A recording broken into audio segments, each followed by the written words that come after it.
we have gone this far. Lukasi Aragutainak is from Sanikilwak, an Inuit community located on the Belcher Islands on Hudson Bay.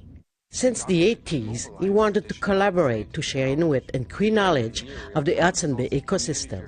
We understand what's going on, exactly. That's all it matters, really. We just want to be part of the process, understanding what's going to happen within Hudson Bay, James Bay. Lukasi's dreams comes true this week as more than 200 Cree and Inuit participants gathered to launch the Hudson Bay Consortium.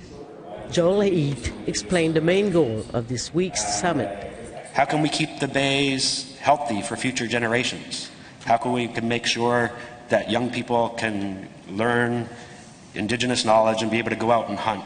According to experts, Hudson Bay remains one of the least studied and most underfunded regions of Canada. It's also Canada's largest watershed, draining over 40% of Canada and part of the U.S. Hudson Bay represents the most complex region of jurisdictional overlap in the Arctic.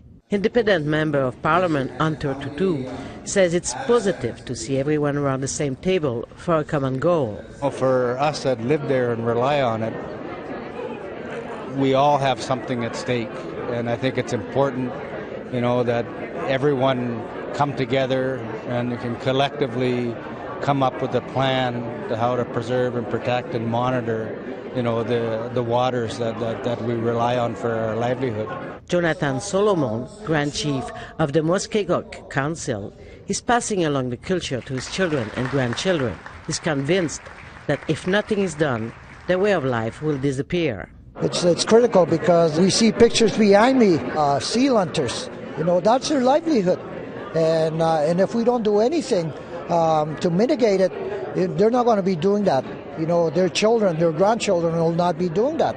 So we must do something. There's still a lot of work to be done, but this summit will launch the framework for the road ahead. Daniel Rochette, APTN National News, Montreal.